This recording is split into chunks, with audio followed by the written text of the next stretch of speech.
मुसलमानों पर जो इल्जाम लगाया जा रहा है, सिर्फ इनसे ये पूछो कि ये साज ये सुरताल गजल किसने दिया है? ये साज ये सुरताल गजल किसने दिया है? तहजीब और तमद्दुन का अमल किसने दिया है? और ईमान की है बात तो ईमान से बोलो, ये लाल किला ताजमहल किसने दिया है? शेख राशिद साहब को आवाज देने जा रहा हूं, तो इस बात को आप यकीनी बना करके यहां से जाना कि जिसके मुंह में जुबान नहीं है वो क्या बोलेगा। और हालांकि ये बर वक्त कहानी नहीं लिखती, तारीख कभी खून को पानी नहीं लिखती, और ये इसलिए जिंदा है कि ये बोल रहा है, दुनिया किसी जुल्म की कहानी नहीं है। माइनॉरिटी डिफेंस कमेटी के तमाम ही जिम्मेदारान, शान हिंद साहिबा मुस्तकीम डिग्नेटी साहब, कम्युनिस्ट पार्टी से जमशीद भाई, मुर्तजा कामरेड साहब, फारूक फिरदौसी साहब और तमाम ही जिम्मेदारान, दोस्तों और साथियों,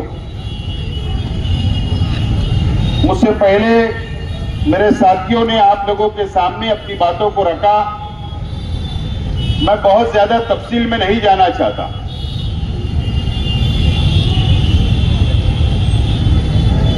आज 7 तारीख है। माइनॉरिटी डिफेंस कमेटी ने 6 तारीख तक का वक्त दिया था एसआईटी को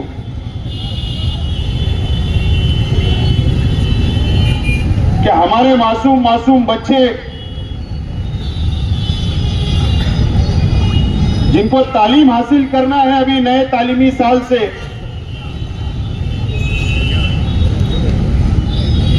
सरकार ने जो स्टे जन्म दाखिले के ऊपर लगाया है उस पर सरकार ने स्टे उठाना चाहिए और बच्चों को जन्म दाखिला मिलना चाहिए। ये हमारी मेन डिमांड थी। लेकिन एसआईटी ने ना कोई सिफारिश की हमारी अपनी सरकार के पास, और ना ही वो मसले का कोई हल सरकार ने निकाल पाई, ना एसआईटी ने निकाल पाई। और आज हम लोगों को यहां पर एहतजाजी धरना देना पड़ रहा है।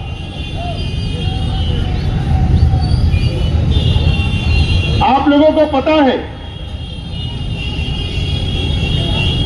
कि मालेगांव शहर को पार्लियामेंट के इलेक्शन से बदनाम करने की एक साजिश बीजेपी की तरफ से की जा रही है।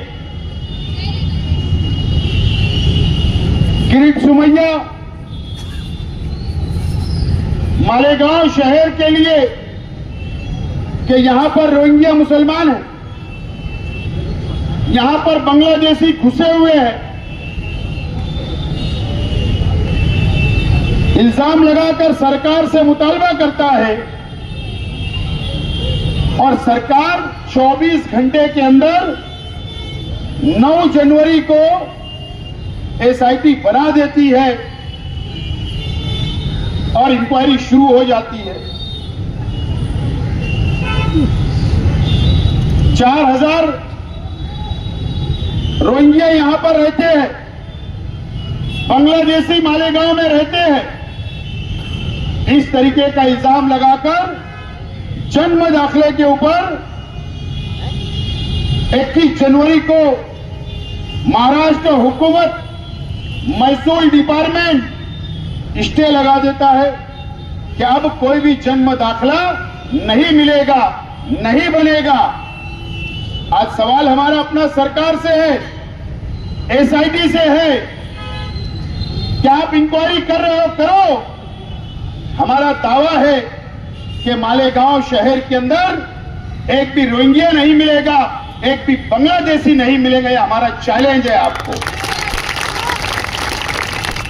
मालेगांव शहर की तरफ से मैं चैलेंज देता हूं, एक भी नहीं मिलेगा। आप इंक्वायरी करना आप तो करो, हम कोई रुकावट नहीं डाल रहे,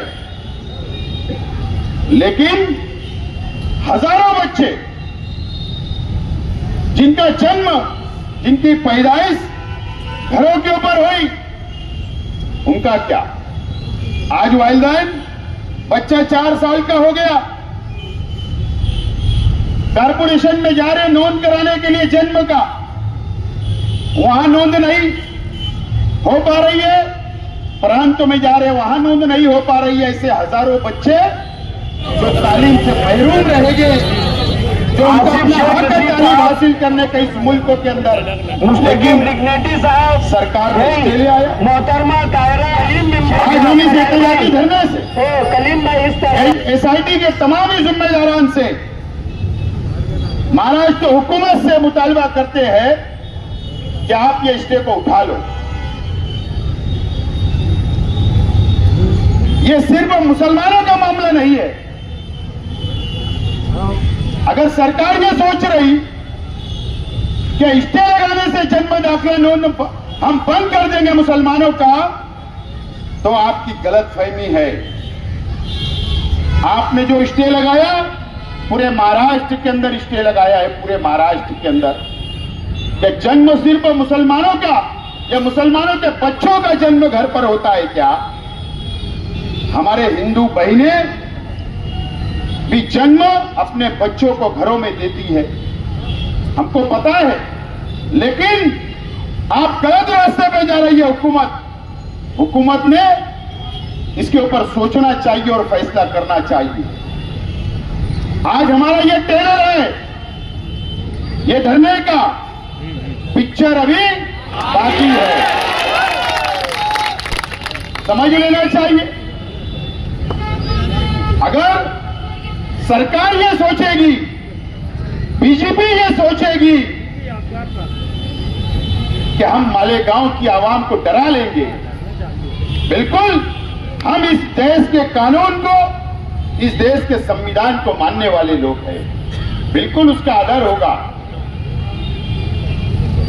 आपने एसआईटी बनाई, उसका विरोध न कल था, न आज है और न कल रहेगा। लेकिन अगर आप किरीट सुमैया को भेजकर बीजेपी ये सोचती होगी कि यहां पर प्रशासन पर दबाव बनाएंगे, मालेगांव शहर की आवाम पर दबाव बनाएंगे, तकलीफ देंगे, तो ये शहर कभी बर्दाश्त नहीं करेगा। ये बात सरकार ने और बीजेपी ने भी नोट करना चाहिए। दोस्तों और साथियों, आज हमारी 2 बहनें सेंट्रल जेल में हैं। एक नौजवान सेंट्रल जेल में है, एक वकील खालिद यूसुफ साहब, उनको मुजरिम बनाया गया कल। मेरा आज एसआईटी से सवाल है,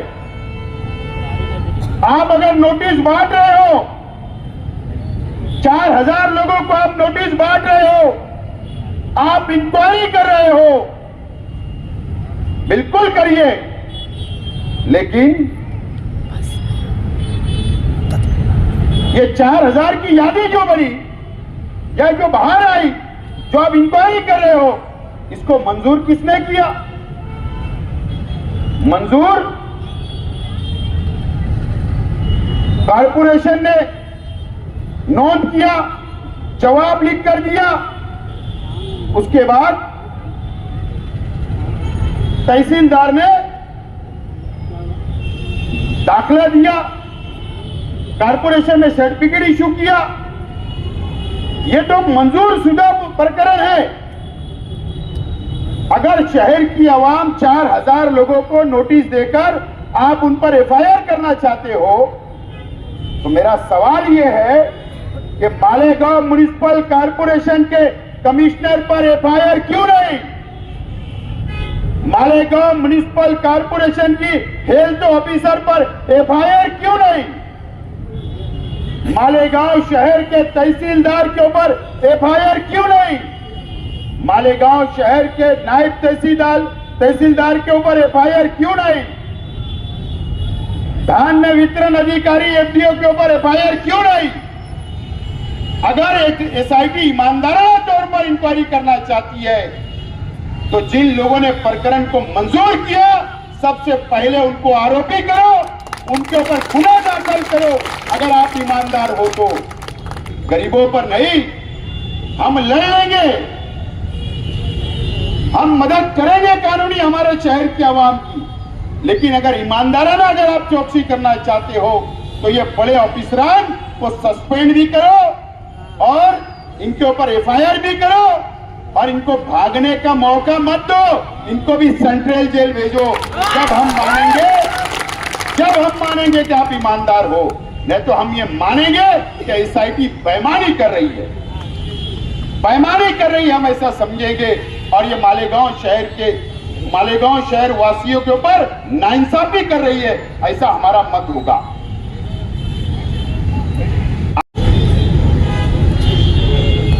और यहां पर ये तहरीक खत्म होगी ऐसा नहीं है। मुस्तकीम डिग्नेटी साहब और हमारे तमाम ही जिम्मेदारान ने ये तहरीक को आखिरी तक, जब तक एसआईटी रहेगी, जब तक एसआईटी की मुद्दत रहेगी, जब तक आखिरी दम तक हम लोग शहर की आवाम के साथ रहेंगे और लड़ते रहेंगे। ये फैसला हमने किया है। आज एहतजाजी धरना है। आइंदा हफ्ते पीर मंगल बुध को हम लोग एक वक्त की शक्ल के अंदर मुंबई जाएगी और ये जो हमारा मुतालबा था, बच्चों को जन्म दाखिला मिलना चाहिए, साफ सुथरी इंक्वायरी होना चाहिए, मालेगांव को बदनामी से रोकना चाहिए, मालेगांव शहर वालों के साथ इंसाफ होना चाहिए, ये मुतालबा लेकर हम लोग मंत्रालय जाने वाले हैं। चाहे वजीर आला से मिलने की बात हो, चाहे नायब वजीर आला से मिलने की बात हो या अधिकारियों से मिलने की बात हो, हम लोग मंत्रालय जाकर वहां पर हम लोग मेमोरेंडम देंगे और वहां पर हम डिमांड करेंगे कि हमारा मुतालबा जो बच्चों के दाखिले का है उसके ऊपर स्टे जो लगा है वो हटाया जाए और बच्चों को जन्म दाखिला मिलना चाहिए और बाकी और मुतालबे हम लोग वहां पर जाकर करेंगे। और आइंदा शनिचर को, क्योंकि सबे बारात है जुमरात को, जुमा आएगा, आइंदा शनिचर को मुंबई की पूरी रुदात प्रेस के जरिए प्रेस कॉन्फ्रेंस लेकर हम शहर की आवाम के सामने रखेंगे हमारी बातों को और उसी दिन आइंदा का लाएमल हम लोग तैयार करेंगे और ये लड़ाई को आगे बढ़ाएंगे। पुरअमन तरीके से हम लोग आगे बढ़ाएंगे। दोस्तों और साथियों, मैं आज मालेगांव शहर की आवाम से अपील करता हूं कि मालेगांव शहर को बदनाम करने के लिए, मुसलमानों को बदनाम करने के लिए यह शहर को टारगेट किया जा रहा है।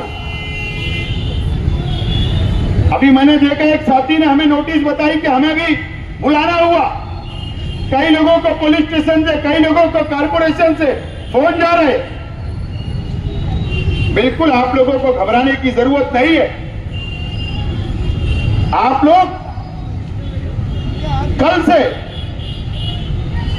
जो राष्ट्रपति भवन है उसके नीचे पहले माले पर जो शेख रशीद चैरिटेबल फाउंडेशन का ऑफिस है वो सुबह से रात तक खुला रहेगा। वहां जिम्मेदारान बैठेंगे और समाजवादी पार्टी ऑफिस के ऊपर भी सुबह से लेकर रात तक वहां भी जिम्मेदारान बैठेंगे। शहर की आवाम, अगर किसी को नोटिस मिलती है, किसी को फोन आता है, तो आप शहर की आवाम हमसे राब्ता करें और राब्ता करने के बाद अब आप लोगों की रहनुमाई हम लोग करेंगे। लेकिन हम लोगों को इंक्वायरी का सामना करना है, हम लोगों को डरना नहीं है, हम लोगों को भागना नहीं है। ये शहर हमारा है, ये शहर को बचाने हम निकले हैं। यहां मैं कोई सियासी बात नहीं बोलना चाहता। ये शहर सब देख रहा है, समझ रहा है। शहर को ठग लिया गया, ये शहर समझ रहा है। लेकिन हमारी लड़ाई ईमानदाराना है। हम ईमानदारी से लड़ाई को हाथ में लिए हैं। एक प्लेटफॉर्म हमने तैयार किया और हम लोग ये लड़ाई को लड़ते रहेंगे। आज हमने ये टेलर बताया है, प्रशासन भी, हम एसआईटी के खिलाफ नहीं, लेकिन अगर हमारे पर जुल्म होगा, नाइंसाफी होगी, तो हम बर्दाश्त नहीं करेंगे। प्रशासन ये समझ ले कि हमने मुख्तसर नोटिस पर हमने ये एहतजाजी धरना किया, शहर की आवाम यहां पर पहुंची है, अपना एहतजाज दर्ज करवाया है। हो सकता जब ये तहरीक आगे बढ़ेगी तो हो सकता है हमें बड़ा आंदोलन का भी इशारा करना पड़े, ऐलान करना पड़े तो हम करेंगे। तो प्रशासन से यही गुजारिश है, शब बारात आ रही है, उसके बाद रमजान महीना शुरू हो जाएगा। पुलिस प्रशासन से मेरी रिक्वेस्ट है, मालेगांव शहर की एसआईटी अलग है, डिपार्टमेंट पुलिस डिपार्टमेंट अलग है। मैं शहर पुलिस डिपार्टमेंट से अपील करना चाहता हूं कि आप रमजान का एहतराम करें, शब बारात का एहतराम करें। यह मजदूरों का शहर है, गरीबों का शहर है।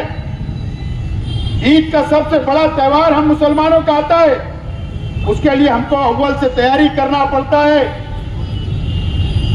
तो एहतराम हमारा भी किया जाए।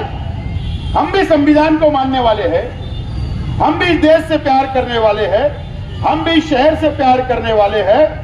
तो सरकार के पास रिपोर्टिंग जाना चाहिए कि रमजान के अंदर, पवित्र महीने के अंदर तैयारी करने के लिए जो हमको तैयारी करने के लिए रुपया पैसा लगता, मेहनत करना पड़ती, तो हमको परेशान ना करे, इस तरीके की सिफारिश भी करे। बहरहाल मैं ज्यादा वक्त नहीं लेते हुए माइनॉरिटी डिफेंस कमेटी के तमाम ही जिम्मेदारान का शुक्रिया अदा करता हूं और मालेगांव शहर की आवाम ने बड़ी तादाद में यहां पर इस एहतजाजी धरने के अंदर शिरकत की। मैं शहर की आवाम का भी शुक्रिया अदा करता हूं और हमारी मां बहनें भी बड़ी तादाद के अंदर यहां पर आई। मैं तमाम ही मेरी मां और बहनों का भी शुक्रिया अदा करता हूं और आप लोगों से अपील करता हूं कि पूरा अमन तरीके से ये तहरीक को हमको आगे बढ़ाना है और जिम्मेदारान से अपील करता हूं कि कल आप दोनों ऑफिस के ऊपर बैठिए, शहर के आवाम की खिदमत करना, उनकी रहनुमाई करने के लिए। मैं आप लोगों के शुक्रिया के साथ मेरी बात को खत्म करता हूं। शुक्रिया, खुदा हाफिज। बीजेपी के कोई लीडरान का बयान आया नासिक में आज बांग्लादेशी मिले। कभी भी आप एक बात ध्यान रखिए कि चोर को पकड़ने के लिए शोर नहीं किया जाता। अगर शोर किया जा रहा है तो यहाँ चोर नहीं है। ये सिर्फ मालेगांव के मुसलमानों से दूसरी कौम के लोग नफरत करें बांग्लादेशी के नाम पर, सिर्फ यही मकसद है बीजेपी के लीडरान का। और मैं आसिफ भाई को मुबारकबाद दूंगा कि सही वक्त पर उन्होंने माइनॉरिटी डिफेंस कमेटी बनाने की बात सोची। ये वक्त की जरूरत थी। उस वक्त ये तो था कि हम कुछ लोग चले थे, मगर आप आज ये धरना देख रहे हो, कहां तक लोग हैं। कहीं ना कहीं अब शहरियान को समझ में आ रहा है कि ये मामला कितना संगीन है। ये कोई सियासी खेल नहीं है। मालेगांव शहर की आवाम से, खासतौर से मुसलमानों से दूसरी कौम के लोग नफरत करें। कल जब आपके बच्चे एजुकेशन के लिए बाहर जाएं, रोजगार के लिए बाहर जाएं, तो मालेगांव के नाम से उनकी छवि बांग्लादेशी दिखे। मुझे बताओ, अगर पूना में बांग्लादेशी पकड़े जाते हैं, भिवंडी में बांग्लादेशी पकड़े जाते हैं, नासिक में बांग्लादेशी पकड़े जाते हैं, तो पुलिस के आला अधिकारी प्रेस के सामने आकर पूरी डिटेल देते हैं। हम ये भी मांग करते हैं मालेगांव के पुलिस के आला अधिकारियों से कि जो लोगों को आपने पकड़ा है, आज तक आपने एक प्रेस कॉन्फ्रेंस क्यों नहीं ली? आप ये क्यों नहीं बता रहे हो कि आपने इनको किस जुर्म में पकड़ा है? एक माहौल बनाया जा रहा है कि ये 3 बांग्लादेशी, 1000 बांग्लादेशी के पेपर दिए गए। मैं आपको दावे से कहता हूं कि जितने पेपर तहसील ऑफिस से बने हैं, जितने पेपर तहसील ऑफिस से बने हैं, उसमें एक भी बांग्लादेशी नहीं निकलने वाला, एक भी बांग्लादेशी नहीं निकलने वाला। अगर बांग्लादेशी होते तो ये शोर नहीं मचाते। अगर इन्होंने नासिक में खुफिया ऑपरेशन किया, अगर मालेगांव में कोई होता तो ये खुफिया ऑपरेशन करके उनको पकड़ लेते। हम तो एसआईटी कमेटी के सामने बैठकर बोले कि अगर कोई बांग्लादेशी, पाकिस्तानी या दूसरे मुल्क का निकलता है तो हम खुद बॉर्डर पर छोड़ के आ जाएंगे। मगर जो हमारे शहर के लोग हैं, जो इस भारत मुल्क में पैदा हुए, जिनको सब हक हासिल है, आज उनको बांग्लादेशी के नाम से बदनाम करने की सिर्फ कोशिश की जा रही है। कोई बांग्लादेशी मालेगांव शहर में नहीं है। आप यकीन मानो, ये मामला जिस तरह से फिरका परस्तों ने उठाया है, इससे ज्यादा ताकत से आगे जवाब देने की जरूरत है, और जवाब पूरे शहर को देने की जरूरत है। अगर हम आज एक साथ नहीं आए, आज अगर हमने इत्तेहाद नहीं किया, आज अगर पूरे शहर में माइनॉरिटी डिफेंस कमेटी के साथ खड़े नहीं हुए, तो कल अगर आप ये सोचते हो कि आज आपके बच्चे का एडमिशन का सवाल नहीं है, आज आपके घर की औरत जेल में नहीं है, आज आपके घर का लड़का जेल में नहीं है, मगर कल जब ये लोग रोजगार और तालीम के लिए, हायर एजुकेशन के लिए बाहर जाएंगे, तो आपको समझ में आएगा कि ये क्यों किया जा रहा है। सिर्फ और सिर्फ दूसरी कौम, बड़ी बड़ी कंपनियां, जो ये कभी बर्दाश्त नहीं करेंगे कि मालेगांव शहर का जब आदमी वहां जाए तो उसको नौकरी आसानी से मिलना मुश्किल हो जाएंगी, बाहर मुल्क में जाना मुश्किल हो जाएगा, आपके पासपोर्ट से लेके हर चीज की जांच होगी, उसको देखा जाएगा। ये बड़ा संगीन मामला है। आप इत्तेहाद के साथ माइनॉरिटी डिफेंस कमेटी के साथ खड़े रहिए। हम जो है पूरी ताकत से, पूरी ईमानदारी से शहरियान के साथ खड़े हैं। हमारा कोई मकसद सियासी नहीं है। सियासी कामकाज के लिए पूरे शहर को मालूम है कि दो पार्टी के लोग हैं, कारपोरेशन में ऐसे हाथ डालेंगे, 10 मुद्दे निकाल के लाएंगे सियासत करने के लिए। सियासत करना मकसद होता तो रोज आना जाके वहां बैठ जाते, कोई मतलब नहीं। हमारा भी सब यूट्यूब पे आ जाता, हम भी वो सब कुछ कर सकते थे, मगर हम जो है कल छावनी में जब गए, जब एमसीआर हुआ, तो आप समझो ये उनके घर के उनके हस्बैंड है, ये उनके शौहर हैं। वो औरत को लग रहा था कि छूट गए। बोलने का मतलब ये है कि इतना भी नहीं समझ रहा है। ये बोलते हैं कि मैं क्या घर लेकर चले जाऊं क्या? वो बच्चे बोल रहे हैं मेरी अम्मी को लेकर घर चले जाऊं क्या? ये जब सुनते हैं तो आसिफ भाई और हम छावनी में गए, उनको समझाया कि अभी आपको 4-5 दिन लगेगा, आप सब्र करिए। हमने कोशिश की कि सेंट्रल जेल में भी उनको तकलीफ ना हो। जो हालात थे हमने वो बताए, वहां क्या होगा, कैसे रहना है, किस तरह से रहना है, सब चीज बताए। ये एक इंसानियत है। सिर्फ एक इंसानियत के नाते मैं बोला कि हमें इसका बहुत दुख है कि हमारे शहर की माएं और बहनें जेल के पीछे है। अगर मर्द होते तो हो सकता है इतना दुख नहीं होता जितना दुख आज हम यहाँ बैठे हुए हर आदमी को है। मुझे नहीं लगता कि यहाँ बैठा हुआ कोई आदमी, कोई औरत, कोई भी मर्द जिसको इस बात का दुख नहीं होगा कि शहर की 2 खातून जेल में है और आने वाले वक्त में क्या नतीजा और आने वाला है अभी हमको नहीं पता। हमारी लीगल टीम हर तरीके से काम कर रही है, कोशिश कर रही है कि किसी भी तरीके से जल्द ये लोग छूट जाएं। आगे जो हालात पैदा होने वाले हैं उसमें कितनी नरमी हो सके इसकी भी कोशिश कर रहे हैं। हम कोई कारपोरेशन के पास जाने के लिए नहीं, आप समझ लीजिए अभी मालेगांव शहर में क्या जरूरत है हमको। नोटिस आसिफ शेख को मिलती है, मुझे मिलती है। किरीट सोमैया अगर आता है तो क्यों किरीट सोमैया के आने से, बाहर के आदमी के आने से शहर में हालात खराब नहीं होते? कब पुलिस डिपार्टमेंट ने किरीट सोमैया को एक नोटिस दी कि तुम सही बात करना, सही बात बोलना? अगर किरीट सोमैया बोल रहा है कि ये 3 बांग्लादेशी है और 1000 बांग्लादेशी है, तो आगे क्या होगा जाने दो, मगर पुलिस डिपार्टमेंट ने एक प्रेस कॉन्फ्रेंस लेके दूध का दूध और पानी का पानी करना चाहिए, ये भी हमारी मांग है। नासिक में अगर बड़े अधिकारी प्रेस करते हैं तो मालेगांव का पुलिस डिपार्टमेंट क्यों प्रेस कॉन्फ्रेंस करके बात को साफ नहीं कर रहा है। हम आप तमाम ही लोगों से यहाँ धरने पर बैठे हुए जो भी लोग आए हैं, मैं माइनॉरिटी डिफेंस कमेटी की तरफ से आप लोगों से वादा करता हूं कि इंशाअल्लाह ये बदनामी का दाग हम हर हाल में धोएंगे। इस शहर पे जो दाग लगाया जा रहा है, माइनॉरिटी डिफेंस कमेटी का बैठा हुआ हर आदमी, यहाँ खड़ा हुआ पूरे मजमे से हम वादा करते हैं, आगे जो प्रोग्राम है वो आसिफ भाई आपको बताएंगे, लेकिन हम जिस स्टेप से चल रहे हैं हम ये दाग हर हाल में धोएंगे। और मालेगांव शहर पे जो बांग्लादेशी रहने का दाग लगाया जा रहा है जानबूझकर, उसको धोकर आने वाले मुस्तकबिल में हमारे नौजवान बच्चे बच्चियों के साथ बाहर कोई गलत तरीके से उनके साथ सुलूक ना हो, उनकी तालीम, उनके रोजगार, उनकी पढ़ाई लिखाई में कोई उनके साथ भेदभाव ना हो, ये दाग धोने की जिम्मेदारी माइनॉरिटी डिफेंस कमेटी की है। ये वादा मैं आपसे करता हूँ। शुक्रिया।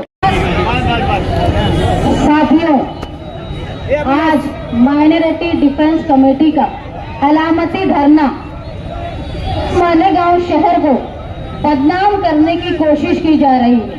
हम माजी में कुछ दिनों से देख रहे हैं कि मुसलमान कसीर आबादी होती है, जहां माइनॉरिटी की आबादी ज्यादा होती है, वहां कहीं बीजेपी अपने पार्टी के लोगों को माइनॉरिटी को परेशान करके या कहीं वो अपने दलाल पार्टी को भेजकर माइनॉरिटी को एक तरफा करके अक्सरियत में वोट लेने का काम करती है। मुसलसल हम पिछले दिनों से देख रहे हैं मालेगांव शहर में कहीं बीजेपी या कहीं बीजेपी की मुखालिफ दिखने वाली दलाल पार्टियां मालेगांव शहर के हालात मजहब के नाम से खराब कर रहे हैं। आज ये वक्त आ गया है कि मालेगांव शहर निशाने पर है। हम देख रहे हैं कि तारीख में कभी ऐसा नहीं हुआ कि जहां बेगुनाह मर्द 12 नवंबर में मालेगांव शहर में फिरका परस्ती का शिकार हुए। वहीं दुख की बात यह है कि आज 2 खातून जो जेल की सलाखों के पीछे हैं, मासूम बच्चों की माएं, आज आप देख रहे होंगे कि बेगुनाह खवातीन जो जेल में है उनके साथ ऐसी भी हैं जो शहर में मुसलसल परेशान है, जिनके घर पुलिस स्टेशन से फोन जा रहे हैं, उनसे कागजात मंगाए जा रहे हैं। कुछ बुजुर्ग खवातीन और मर्द की ये हालत है कि वो बीमार हो गए इस फोन और इस डर से कि हमको अब कागज क्या बताएंगे और कहीं हम जेल में तो नहीं जाएंगे। मैं अल्लाह की बहुत शुक्रगुजार हूँ कि अल्लाह ने हमको ये ज़र्फ दिया कि हम जुल्म और ज्यादती के खिलाफ खड़े रहकर आज माइनॉरिटी डिफेंस कमेटी का हिस्सा बने। मैं मानती हूँ जुल्म के खिलाफ खड़े रहकर ताकत से बोलना ये सलाहियत अल्लाह सबको नहीं देगा। हम देख रहे हैं कि कुछ लोग जुल्म के खिलाफ खामोश रहकर, जिनकी खामोशी ये मुजरिमाना खामोशी है। कहीं ना कहीं हम ये मानते हैं जहां बीजेपी के लोग दलाल शोर कर रहे हैं, वही जिनकी जिम्मेदारी है वो दलाल खामोश बैठे हुए। ये याद रखें, शहर के आवाम के साथ साथ तुमको अल्लाह को भी मुंह दिखाना है। उस वक्त जब अल्लाह की लाठी तुम पर बरसेगी, उस वक्त तुम जवाब देने के काबिल नहीं रहोगे। इसलिए बेहतर है कि जिस तरह फलस्तीन पर जब हम जुल्म होता है तो हम मुखालफत करने के लिए खड़े होते हैं, जब अफगानिस्तान पे जुल्म होता है तो हम मुखालफत करने के लिए, एहतजाज करने के लिए खड़े होते हैं। यहाँ तक के चीन में, जापान में जब अर्थक्वेक आता है तो हम वहां भी दुख की बात करते हैं। लेकिन दुख इस बात का है कि जब मालेगांव शहर की 2 खवातीन और सैकड़ों बुजुर्ग खवातीन और नौजवान आज परेशान है तो हम मुखालफत और एहतजाज करने के लिए खड़े नहीं है। ऐसे लोगों को शर्म के मारे डूब मरना चाहिए। अगर हिंदुस्तान के साथ साथ दुनिया में जहां भी माइनॉरिटी पे जुल्म होता है वहां आवाज उठाने का काम हम करते हैं, तो मालेगांव शहर में जब जुल्म हो रहा है तो जो लोग खामोश हैं उनको जवाब देना होगा। या हो सकता है जहां इज्जत नफ्स खत्म हो जाती है, खैर खत्म हो जाती है, वहां कोई जवाब दे भी नहीं होता। खैर, अल्लाह जिनको इज्जत नफ्स जिंदा रखे। आज हम लोग ये देख रहे हैं कि कहीं साहू परिवार भिवंडी में बांग्लादेशी पकड़े जा रहे हैं, कहीं दिल्ली में बांग्लादेशी पकड़े जा रहे हैं, कहीं बंबई में बांग्लादेशी पकड़े जा रहे हैं, कहीं रामदास बांग्लादेशी पकड़ा जा रहा है, तो कहीं मोहम्मद शरीफ बांग्लादेशी पकड़ा जा रहा है। तो जो किरीट सोमैया मालेगांव में आकर नाटक कर रहे हैं, तो मैं ये बोलती हूँ कि ये नाटक करने की बजाय किरीट सोमैया को हिंदुस्तान के फॉरेन मिनिस्टर, हिंदुस्तान के होम मिनिस्टर और हिंदुस्तान के डिफेंस मिनिस्टर से इस्तीफा मांगना चाहिए कि ये कैसे हिंदुस्तान में बांग्लादेशी आ रहे हैं। जिम्मेदारी किसकी है? हुकूमत हिंदुस्तान की, उन बॉर्डर फोर्सेस की जिम्मेदारी है कि बांग्लादेशी हिंदुस्तान में आ रहे हैं। और आप मुसलसल देख रहे हैं जिनकी हुकूमत है उन्हीं के कारिंदे दूसरे शहरों में बांग्लादेशी ढूंढ रहे हैं, तो उनका काम है पहले अपने मिनिस्टर से पूछें कि बॉर्डर फोर्सेस, डिफेंस मिनिस्टर ये क्या कर रहे हैं। हिंदुस्तान में बांग्लादेशी अगर आ रही है तो फौज भी कहीं नाकारा हो गई है कि हमारी इंटेलिजेंस एजेंसी भी नाकारा हो गई। बेहतर ये है, मैं माइनॉरिटी डिफेंस कमेटी की तरफ से ये मांग करती हूँ कि मालेगांव शहर पूरी तरह शफाफ है, यहाँ कोई बांग्लादेशी नहीं है। ये हो सकता है कि हमसे कागज बनाने में गफलत हुई है, लेकिन हमारी गफलत मुजरमाना नहीं है, हमारी नीयत खराब नहीं है। हम वो कौम से ताल्लुक रखते हैं जो मरने के बाद भी अपने वतन की मिट्टी में शहीद और दफन होना पसंद करते। हम वो कौम है जिसके मजहब का एक जुज़्व है हुब्बुल वतनी। हमको अपनी मुल्क के साथ मोहब्बत करना ये सिखाने की जरूरत किसी और लोगों को नहीं।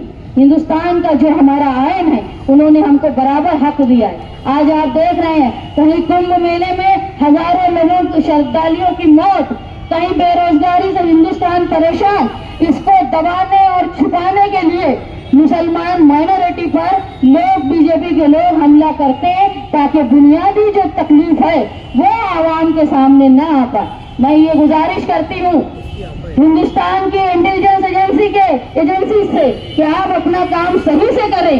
बगैर बॉर्डर के पार अगर कोई गैर कानूनी तौर पर घुसपैठी आ रहा है तो आप अपनी मशीनरी को दुरुस्त करें। आप बिना वजह कि सिर्फ वोट के लिए एजेंसीज अपना काम अधूरा ना छोड़े। मालेगांव शहर कल भी शफाफ था और अपने मुल्क से प्यार करता था, और आज भी हमारा शहर, मैं मानती हूँ बिरादरान वतन अगर अपने मुल्क से जितना प्यार करते हैं तो मालेगांव शहर के मशरकी हिस्से के लोग उससे ज्यादा प्यार करते हैं। मैं मजम्मत करती हूँ वो बीजेपी के लोगों को जिन्होंने मालेगांव शहर को टारगेट बनाया है। मैं मजम्मत करती हूँ बीजेपी के वो छुपे हुए दलालों के जो खामोश रह के बीजेपी के लोगों की मदद कर रहे हैं। आज अगर मालेगांव शहर की 2 खवातीन जेल में हैं तो हम ये उम्मीद करते हैं कि हम हमारी बिसात के मुताबिक हम पार्लियामेंट में नहीं बोल सकते, हम असेंबली में मालेगांव शहर की नुमाइंदगी नहीं कर सकते, लेकिन हम जहां जहां नुमाइंदगी कर सकते हैं, जहां हम अपने दस्तूरी हक के जरिए हम अपनी बातों को रख सकते हैं, हम रख के जुल्म और नाइंसाफी के खिलाफ एहतजाज करेंगे। हम कोशिश करेंगे कि मालेगांव शहर पे जिस तरह का दाग लगा है, कोई बेकसूर माँ, कोई बेकसूर बेटी मालेगांव शहर में वोट की सियासत के नाम से परेशान ना हो, जेल की सलाखों के पीछे ना जाए। मैं अल्लाह से दुआ गो हूँ कि माजी में जिस तरह हमको मुश्किलात से अल्लाह ने निकाला है उसी तरह मुस्तकबिल में भी हमको इस दाग से निकाले और मालेगांव शहर का जिस तरह नाम ऊंचा था वो हमेशा कायम रहे। माइनॉरिटी डिफेंस कमेटी के नुमाइंदे और लीडरान शेख आसिफ साहब मुस्तकीम डिग्निटी जिस राह पर निकले हैं, मैं समाजवादी पार्टी की सदर और होने के नाते इस बात का आपको यकीन दहानी करती हूँ कि हम मालेगांव शहर की दफा के लिए, मालेगांव शहर की बदनामी से बचाने के लिए आपके साथ हर तरह से शामिल रहेंगे।